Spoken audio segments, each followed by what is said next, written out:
Hey guys, Ramsey here. Welcome to another video. Tonight we have a early impression video and a quick unboxing. So the early impression is going to be on a house called Henry Jacques, and the fragrance we're going to talk about today is called Fabien Absolute. Now, an unnamed benefactor who wants to remain unnamed sent me a bunch of these Henry Jacques pure oils a year ago, over a year ago, and I only did one video on one of the fragrances. You can look it up on my channel easily. Actually, if you just search Henry Jacques and scroll down, that video I did is in the first 5 results on YouTube, right? So it's a house that, I don't want to call it a bullshit house, but I do want to say that it gives me Creed vibes, okay? And I said this in my original video. If you research the House of Henry Jacques, they talk about how they had this exclusive client list that was actually so exclusive they can't tell you about it. And, you know, maybe there is some truth to that, because when the Sultan of Oman, who passed away, that founded Amouage, when he passed away, they did find these Henry Jacques fragrances that were created just for him. So maybe there is some truth to that, but the marketing and everything gives me major Creed vibes. You know, even the picture, if you go to their website and click on About Us, the picture of him standing there smelling a strip reminds me of Olivier Creed standing there doing the exact same thing. So the prices are outlandish. There's no other way to say, there's no other way to discuss the price of Henry Jacques without it being outlandish. So the fragrance we're going to talk about today, 15 mils, goes for $830. And if you really want to be a baller, you can go for the 30 mil, the Essences bottle, at $1,320, which is, you know, and the reality of the situation is that if I'm going to spend this kind of dough, there's absolutely no doubt in my mind, if I'm going for an Otter, it's not going to be an Henry Jacques. It's going to be a Sultan Pasha or something like that. That's much more aligned with my personal taste. But this is a beautiful fragrance. So we'll talk a little bit about the pros and cons here in a minute. But let's do this quick unboxing. This is courtesy of Mark Sage, who runs a house called Clandestine Laboratories. And if you follow the channel regularly, you will know that Mr. Sage very kindly came on and gave us a beautiful interview. I'd love to have him back on one day. But Mark Sage is a perfumer and brand owner of Clandestine Laboratories, and I'm a fan of his brand, I'll tell you that. I am definitely a fan. So let's see what he sent me. That's what his logo basically looks like. Clandestine Laboratories, New York. And let's see what's in here. So definitely you'll be hearing more about this house as time goes on, because there's still a bunch of samples and everything that I would like to discuss. So what we have is we have Certo, which I believe is his newest creation, or one of the newer ones. Certo, which, let's see. Let me see what else is in here. I know there's a couple maybe newer ones. So for Certo, we have C-E-R-T-O. Clandestine. Okay, here we go. Certo. Black Spruce Absolute. Carnation Cyclamen Green Pepper. Oma Lomena Aromatica. Irish Jasmine Leather Myrrh Oak Moss Patchouli Rose Rosewood Tonkin Musk Vanilla and Ylang Ylang. So very interested in discussing this on the channel. I can't remember if I had a decant of this floating around or not somewhere. And then this one's called Sea Otter. This one I know I don't have a sample of floating around. And so Sea Otter is a hell of a name, by the way. Sea Otter came out last year. It's ambergris, Atlas cedar, Cambodian oud, carnation, castoreum, Chinese vetiver, jasmine, juniper, kelp, lemon, mimosa, rose, tuberose, water mint, and white musk. And so this is a great example of a house that really falls into that indie sphere where, you know, the guy is the brand owner and perfumer, and he is pretty much a one-man shop. I'm pretty sure he stapled these, you know, himself. He probably stamped this little thing himself. You know, he perfumes it, he bottles it, he does everything. And if you're interested, go watch my review or go watch my interview with him, sorry, where he really shows us a little bit of his workshop and goes through his process and stuff like that. He also said something very interesting where he said that he tries not to smell anything else, whereas many perfumers try to smell as much as they can because that's how they kind of adjust their nose to different smells and learn different smells. He said he doesn't want to smell anything because he doesn't want to be influenced by sort of what came before. He wants his creations to be his. Hell of a bold strategy, I will say. But I really am a fan of his, and I hope his house continues to grow and do well. So this one's called Vert, Vert. And so Vert, obviously, is going to be green. Bergamot, Canadian hemlock, castoreum, lavender, cistus, coriander, deer moss, galbanum, geranium, jasmine, auriculatum, lemon, lime, marjoram, apopanax, patchouli, vetiver, and yuzu. And Mark Sage is the perfumer of all of these. And then we have this little bad boy called Oaxaca. Let's see if I can see what this is. I'm not familiar with this one. Oaxaca. I don't think it's in his list. It's not on... Okay, so it's not on Parfumo yet. So I'll have to come back to that one. And then we got a couple more here.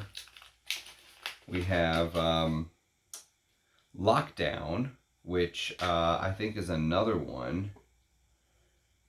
Yeah, it's another one not on the list. So I'll have to go to his website and check these out. And then finally we have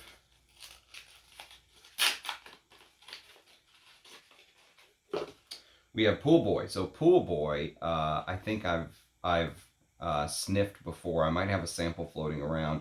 This is a fragrance that I will be talking about this summer for sure. It's great for the heat.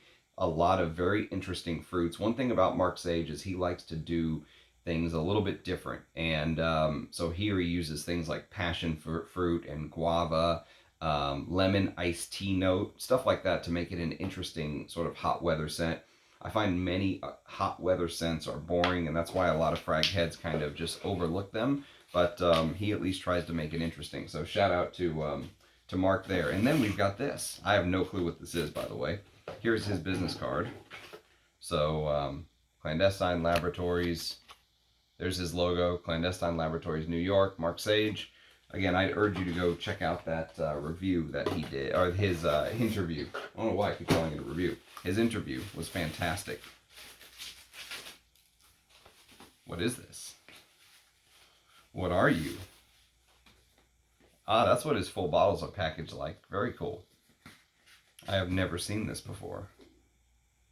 Ah, silver. That's awesome, man. Thank you. You know what's funny about this is I really liked silver. When you watched our interview together, silver caught my attention big time. And you know what? It's compared to, there is a very expensive DS and Durga scent called something about amber, million-year-old amber, or I can't remember exactly what it was called. But silver is compared to that, and in fact, I think silver came first. And Mark Sage, I think, kind of took a little shot at DS and Durga for taking the idea of silver and kind of repackaging it is basically what he said. But this is Cinnamosma fragrance, amber, green pepper. He loves green pepper, by the way. That's something that shows up over and over again in his work. Mint, pine moss, pine resin, styrax, vetiver, white ambergris, African everlasting flower, blue lotus, lavender, myrrh, patchouli, sandalwood, and thyme. So you'll definitely be hearing more about this. This is an amazing take on a spicy, earthy amber. Very different from the usual ambers that I've smelled, and unique. It's kind of one of those things where I feel like sometimes some of the people you hear on YouTube will generalize a lot, because generally they're right when they say things like, if you put too much of an amber in a fragrance, it just becomes a boring amber. If you put too much of a vetiver, it becomes a boring vetiver. But the reality is this kind of perfumery proves that that's not the case. You can still make an amber that has a heavy amber note that smells different from everything you're expecting. So yeah, silver's amazing. So thank you, my friend.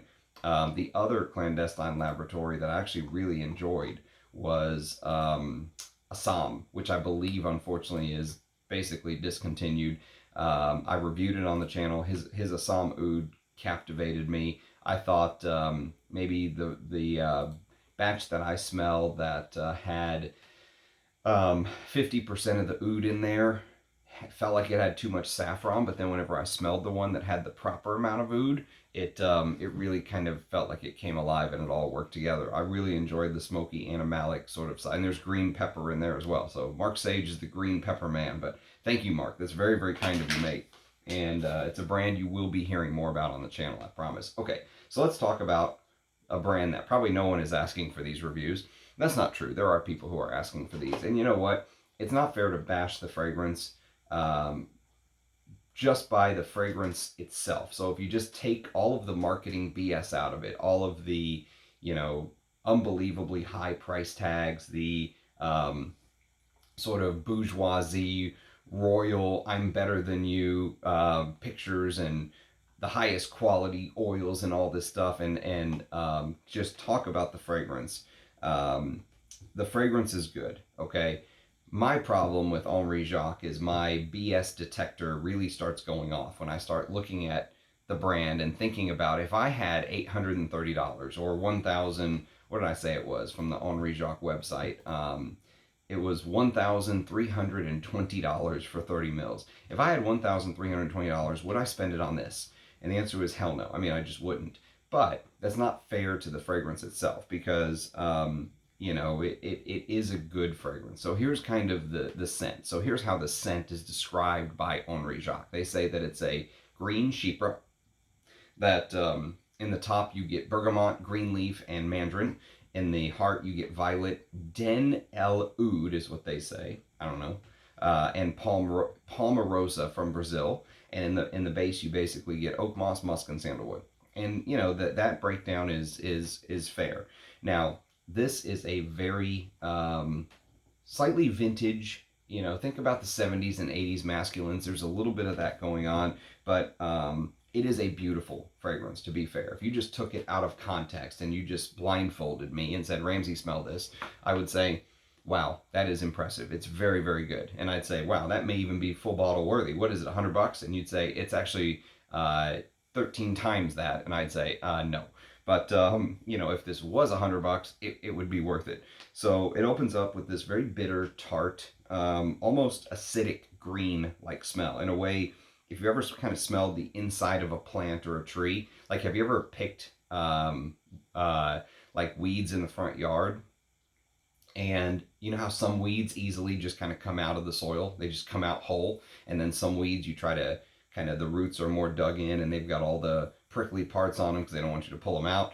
And so they're defending themselves like an old school armored dinosaur or something. And you're in there and you're twisting the damn weed trying to pull it out. Instead of the root coming out, the damn thing just like breaks in your hand, and then you kind of have this half of a weed there and the root's still in the ground, but you smell your hand and it smells like the inside of a plant, a weed. There's a little bit of that sort of interior smell of a tree. Or another great example is if you've ever had a young tree, like a sapling or something, and when you were a little kid you tried to like break off a branch to play sword fightings or something, you know, with your friend or something, right? And so you sort of, you know what, say forget about going to get the saw or whatever it is, you're just going to use your hands because it looks like it's a small branch, and you go to start trying to twist it off, and but the damn thing is like elastic almost. It's like Stretch Armstrong, and it just keeps twisting and twisting and twisting and twisting, almost like it's made out of putty, and you just cannot pull the damn branch off of this tiny little tree because the wood is so kind of new. It's like new wood because it's a young tree, it's a sapling. And so you just think you can twist it off, but that elastic part just lets you continue to keep twisting the damn thing. And so your idea of taking a shortcut and not actually going to get the saw is a terrible idea. But finally it kind of breaks. And in the process, you know, you're left holding this sort of bludgeoned tree branch with this half green, half, you know, the new bark from a new tree. If you're a boy and you played outside as a kid, I know kids nowadays probably don't know what the hell a tree is, but if you played outside as a kid, you probably have that memory in your head somewhere when you and one of your friends thought it would be a great idea to kind of play sword fights with each other with sticks, right? And you're left with this green kind of like new wood smell as it kind of finally breaks off, right? And the inside of the tree, if you smell, and then you smell your fingers, and it almost has this biting, harsh kind of, but also mixture of fresh because it's new wood, but Also, this biting, harsh kind of green interior of the tree, that's kind of the green opening to me. And then imagine you took that green opening and you very slowly, as the minutes tick by in the opening, you start to make it feel slightly floral, but the floral comes across as this slightly powdery, slightly lotion, slightly old school masculine soapiness. Okay, so think of like the old school fougères from the 70s or 80s. You know, my old man's signature scent was Paco Rabanne Pour Homme. Think about a little bit of the slight soapiness that comes with something like that, but it's not an aromatic fougere. It's a green chypre, according to the Henry Jacques website. But there is something of this old school soapy aromatic fougere in there that adds this sort of cleanliness to the background, and the violet gives it this floral twist. The oud in here is very, very delicately done. Very delicately done. Now, if it was me making this fragrance and I was going to spend $1,320, I would not want my oud delicately done. I would want my oud in your damn face. But that's not the kind of fragrance this is. This is the kind of fragrance that is made for a gentleman that wears $7,000 Xenia suits or something, to work every day. It feels like it's that kind of elegance, that kind of proper elegance. You don't want to offend. You're wearing this for a reason. You may meet somebody important that day, and you don't want the oud in here to offend. So the oud is, I think the oud is there. I get the oud from time to time, and when I get it, I feel like it kind of plays peekaboo because it is so delicately done. Sometimes the oud kind of comes in and it just weaves this kind of tapestry in the scent where it just almost like goes in and out of the scent. It recedes and then it slightly makes itself known, and it has a bit of this kind of like bitter, sour, almost faint hint of unpleasantness, but way, way in the background, right? And you kind of get this fetid, spicy, leathery oud that just kind of glides in and out of the scent ever so effortlessly, just literally glides in and out. What's interesting about it, I would say almost as interesting as the oud, because the oud is very reserved in here, extremely reserved. So what's interesting is the way they use this Brazilian palmarosa note, which is supposed to add this kind of leafy. So I was talking about the tree earlier. Imagine this very gentlemanly, leafy, sweet grass, citrusy sort of smell that really complements the floral, slightly powdery violet, and this rosy geranium scent, which geranium can come across as smelling rosy. It can also come across as smelling slightly spicy. Here it does both. And the geranium obviously continues to add to that vintage masculine-like feel, and it really complements everything very well, and I think it adds to the smooth. So if you made me define this scent, I would call it smooth and refined and classy. That's really the definition. The oud is nothing like the ouds you're going to smell from the HREJ Ladores, the Bortnikovs, the Sultan Pashas. The oud here is extremely, almost on purpose, I think, very refined in a certain way, where this is made for the executive who may meet somebody important, is the way that I think about this fragrance being made. This is made as, for somebody who is not trying to offend. They're trying to impress. They're trying to really, when someone comes into their bubble and they smell this, they want them to know how much class you have wearing this. That's the point of a fragrance like this, in my opinion.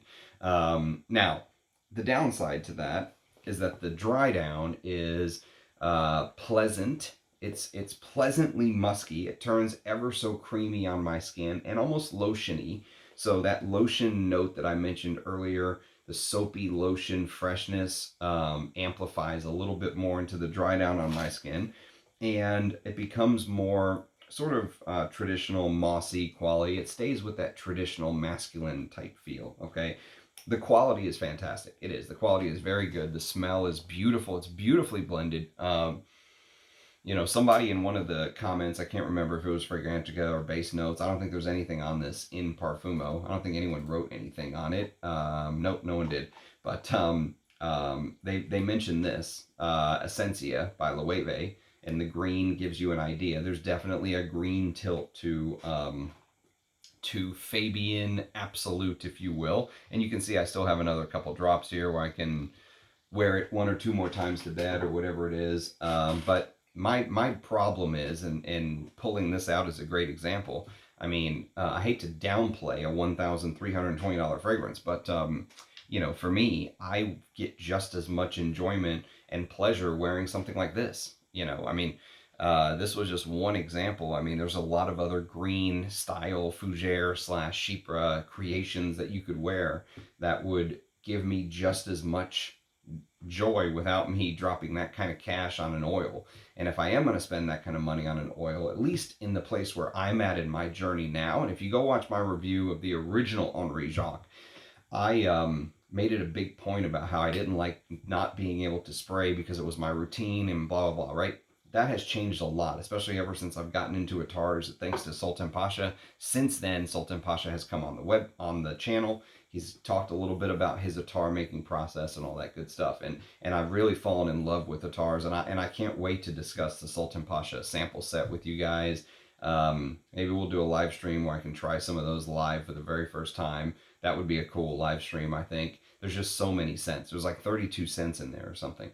So if I did a video on each individual one, it would take forever. But yeah, I mean, I think this is for the person that has just, spending $1,320 on 30 mils of Fabien Absolute from Henry Jacques is a drop in the bucket. They could do that every month and they wouldn't even know, they wouldn't even realize they were spending that kind of money, is the clientele that Henry Jacques is going for.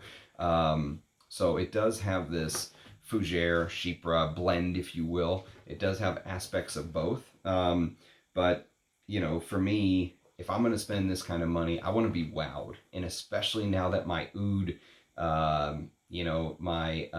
how deep into the oud game I've gotten has continued to progress as time has gone on.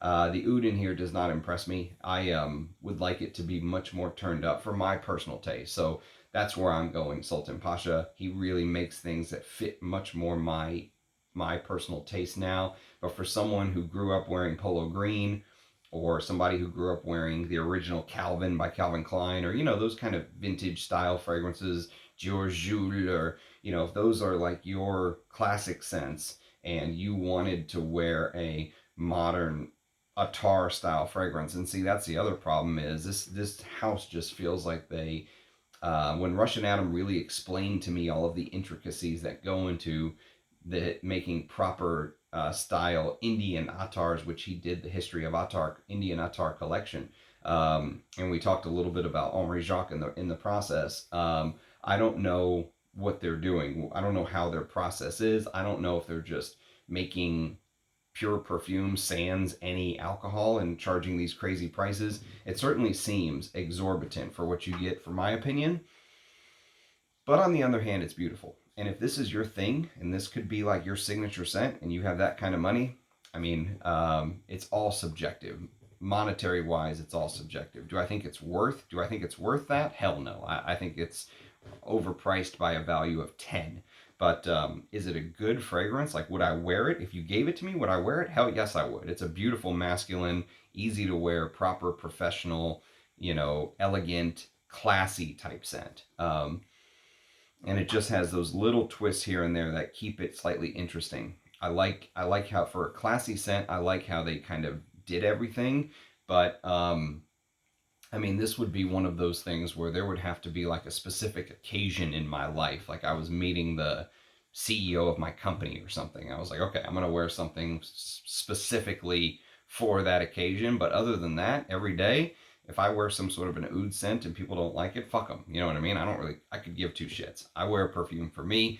So this type of fragrance doesn't appeal as much to me because I want more. I want more of the oud, more of the musk, more of the ambergris, all of this stuff. And it doesn't really do that. But is it beautiful? Yes. Yes, it is. So I do have to give it its flowers where it's worth. So if you've had a chance to try Fabien Absolute, let me know. Also, would you like for me to try and focus more on these Henry Jacques? I did one, and then never did another one, never did another review. Here we are a year later. So, I mean, if no one's really interested, maybe it'll be another year before I whip another one of these bad boys out.